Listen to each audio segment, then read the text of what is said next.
నమస్తే రమ్మగారు. నమస్తే జయ. రమ్మగారు, గడప దగ్గర ఏ వస్తువులు పెట్టొచ్చు, ఏ వస్తువులు పెట్టకూడదు? గడప అంటే వీధి గుమ్మం, అంతే.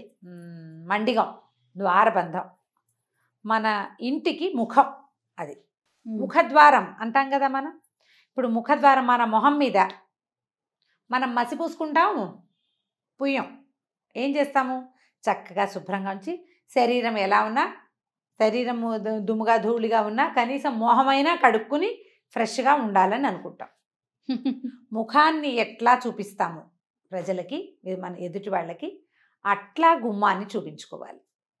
గుమ్మం ఎప్పుడూ శుభ్రంగా ఉంచుకోవాలి. బూజులు పట్టనివ్వకూడదు. గుమ్మాల దగ్గర బూజులు పడితే అది ఇంటికి దరిద్రం. ఎందుకంటే ఎవరైనా రాగానే ముందు గుమ్మం పక్కన ఉన్న బూజే కదా కనపడుతుంది. మండిగం చక్కగా పసుపు రాసి బొట్టు పెట్టి ఉంచుకోవటం. శుక్రవారం గుమ్మాలు కడిగి నీట్గా పసుపు రాసి బొట్టు పెట్టుకోవటం. రోజు గుమ్మాలు కడుక్కునే వాళ్ళు మంచి మాటే. ఈ కిందే కాకుండా పైనంతా కూడా బూజులు అవి లేకుండా ఉంచడం. ఏవైనా చక్కగా తోరణాలు అవి అలంకరించి ఉంచుకోవటం, అంటే శుభస్కరంగా కనపడేటట్టు.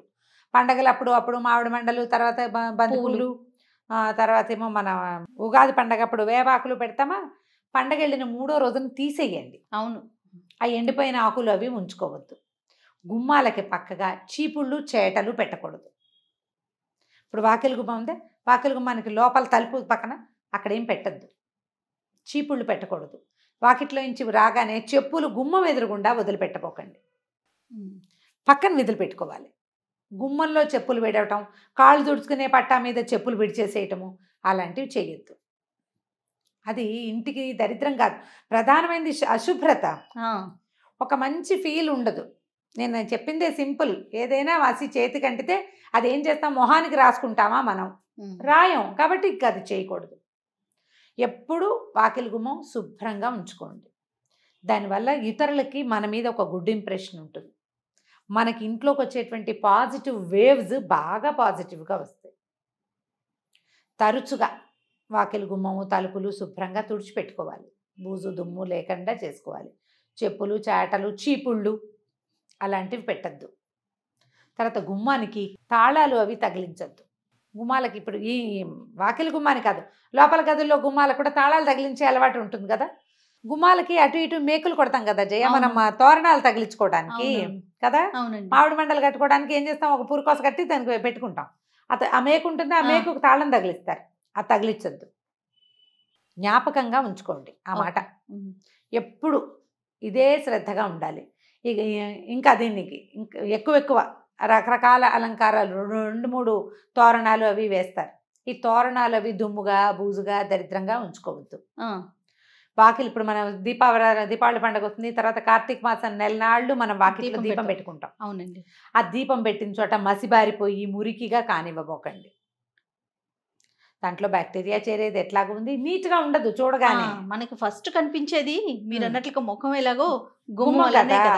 అక్కడి నుంచి గడప గౌరీ నోము అని నోములు కూడా ఉన్నాయి. దాని మీద అమ్మవారు గౌరీ స్వరూపం ఈ గడప. అవునవును. అందుకని ఏం చెప్తారు పెద్దవాళ్ళు, గడప మీద నుంచోవద్దు, మండిగ మీద నుంచోకూడదు, మండిగ మీద కూర్చోకూడదు, వాకిలి గుమ్మాల మీద కూర్చోకూడదు. గుమ్మం మీద కూర్చునే సరుకులు గౌరీదేవిని ఎత్తి మీద కూర్చున్నట్టుగా చెప్తారనమాట. అదంతా సేఫ్ కాదు. ఈ ఇంటికి ఆధారం గుమ్మం. మన ఇంట్లోకి వచ్చేటువంటి పాజిటివ్ ఎనర్జీకి అదే ముఖద్వారం, అదే దారి. మన ఇంట్లో నుంచి బయటికి వెళ్ళే నెగిటివ్ ఎనర్జీకి కూడా, లేదా పాజిటివ్ ఎనర్జీ కూడా అదే దారి. సో నెగిటివ్ ఎనర్జీ బయటికి వెళ్ళిపోవాలి, పాజిటివ్ ఎనర్జీ లోపలికి రావాలి కదా. ఆ శ్రద్ధ వహించండి. సాయంకాలం పూట ఏదైనా దీపారాధన చేసుకునే అలవాటు ఉన్నవాళ్ళు అగరబత్తులు అవి వెలిగిస్తామా, లేదా ధూపం వేసుకుంటాము, సాంబ్రాణి ధూపం వేస్తాం. ఒక ఆవు పిడక వెలిగించి దాని మీద కొంచెం వేప పొడి అవి వేస్తే మంచి ధూపం వస్తుంది. గుమ్మంలో చూపించడం అలవాటు చేసుకోండి. ఈ రోజులు ప్రస్తుతం మనం ఉన్న పరిస్థితుల్లో ఇలా పిడక పొగలు అవన్నీ కూడా మనకు ఆరోగ్యానికి మంచి బట. బ్యాక్టీరియాని తర్వాత వైరస్ని అవి తొలగిస్తాయని చెప్తారు. ధూపం వేసినప్పుడు తప్పకుండా గుమ్మాలకి చూపించాలని చెప్తారు. అలవాటు ఉంటే చేసుకోండి, లేకపోతే ఏ పండగలప్పుడో ధూపం వేస్తాం, ఇల్లంతా ధూపాలు వేసే వాళ్ళు ఉన్నారు కదా, అప్పుడు కొంచెం వాకిట్లో తప్పకుండా ఈ గుమ్మానికి ధూపం చూపించాలి. దీపారాధన అవి గుమ్మం మీద పెట్టకూడదు. తర్వాత అగరత్తి పుల్లలు వెలిగించి గుమ్మం కొసల్లో దోపి పెట్టుకోకండి, అట్లా చేయకూడదు. మనం ముఖానికి ఏమేమి చక్కగా చేసుకుంటామో అలా గుమ్మాన్ని అలంకరించి ఉంచుకోండి. ఆ గుమ్మమే మన ఎనర్జీకి మూలము అని. గుమ్మం తొక్కకూడదని, తొక్కకూడదు. గుమ్మం యువతల నుంచి డబ్బులు అలాంటివి దాటేటప్పుడు ఇవ్వకూడదని. దాటేటప్పుడు గుమ్మం దాటి లోపలికి వెళ్ళాలి. ఆ. గుమ్మం మీద కాలేసి వెళ్ళకూడదు. ఆ, పిల్లలకి నేర్పించాలి. గుమ్మాలు దాటినప్పుడు ఒక వేడుక కూడా చేస్తాం. గడపలు దాటితే గారెలు పోస్తారు పిల్లలకి అవునవునవును. కదా. బోర్ల పడితే బొబ్బట్లు, గడపలు గడపలు దాటితే దాటితే గారెలు. గారెలు. కాబట్టి దాటాలి. దాటడం మనం దేవాలయంలో కూడా గుమ్మం దాటి వెళ్తాం. దండం దండం పెట్టుకుని గుమ్మం మీద నుంచి అవతలకి పెద్ద పెద్ద గుమ్మాలు కూడా ఒక్క జంపు చేస్తూ ఉంటాం మనం. అవునండి, అవును. అట్లా గుమ్మం మీద కాలు వేయకూడదు. ఆ మ్మ్. నియమాన్ని ఉంచుకోండి, నేర్పించండి. ఇవి పురాతన కాలం నుంచి వచ్చే సంప్రదాయాలు. పెద్దవాళ్ళు ఏదైనా చెప్తే దానికి ఒక కారణం ఉంటుంది. దాన్ని గౌరవించండి. ఓకే. మన ఇంటి గడపని గౌరవించకపోతే మనం గౌరవాన్ని పొందలేకపోతాం. మనకు మన దాని మీదే లేదు మరి ఆ, కదా. కాబట్టి అది చేయకూడదు. గుమ్మానికి అటు ఇటుగా ఉండి ఏదైనా వస్తువులు అందిపుచ్చుకోవటం కానీ, డబ్బులు డబ్బులు తీసుకోవటం, తీసుకోవడం ఇవ్వటం. ఇవ్వడం కానీ, ఏదైనా వస్తువు బయట వాళ్ళు ఎవరైనా తెచ్చిస్తే గుమ్మం బయటికి వెళ్ళాలి, లేదా వాళ్ళని లోపలికి రమ్మనాలి. అవునవును. ఇప్పుడు ఈ రోజుల్లో లోపలికి రమ్మనం కాబట్టి తప్పకుండా బయటికి వెళ్ళి తీసుకోండి. గుమ్మం మధ్యలో అటు ఇటుగా ఏవీ చెయ్యకూడదు అంటారు. దీన్ని గౌరవించాలి, మనం అలవాటు చేసుకోవాలి. తుమ్మడం కూడా చేయకూడదు అంటారు అంటే కదా. గుమ్మం మీద నిలబడి అంటే గుమ్మం దాటుతుండగా తుమ్ము వచ్చింది అనుకో, నీళ్ళు కొడతారు పైకి. అవునవును, అవునండి. ఎందుకంటే ఈ అదురుకి ఒక్కోసారి ఎప్పుడైనా గుమ్మం ఊడిపడిపోతుందని అనేవాళ్ళు. తుమ్మడానికి తుమ్మితే తుమ్మితేనా కూడా- రమ్మగారు? తుమ్మితే కూడా అదేంటంటే ప్రమాదం అని, అదేలేండి. ప్రాణాపాయం అని అలా చెప్పేవాళ్ళు. ఉమ్, సరే ఇప్పుడు ఏం తుమ్ముతున్నావు, మనకు కొన్నిళ్ళకి గుమ్మాలు కూడా లేకుండా ఏమన్నా ఇళ్ళు కనిపిస్తుంటాయి మనకి. అపార్ట్మెంట్లలో వాకిలికి ఇదంతా ఉంటుంది, కింద ఉండదు. ఉమ్, కొన్ని విధానాలైనా మనం కొంచెం అలవర్చుకుంటే మన ఇంట్లోకి వచ్చేటప్పుడు మనకు ఒక పాజిటివ్ లుక్ని మనం ఎనర్జీ ఇవ్వగలుగుతాం. వస్తుంది. ఉమ్. రైట్. చెప్పులు గిప్పులు పక్కన విడిచిపెట్టడం అవి ప్రాక్టీస్ చేసుకోండి.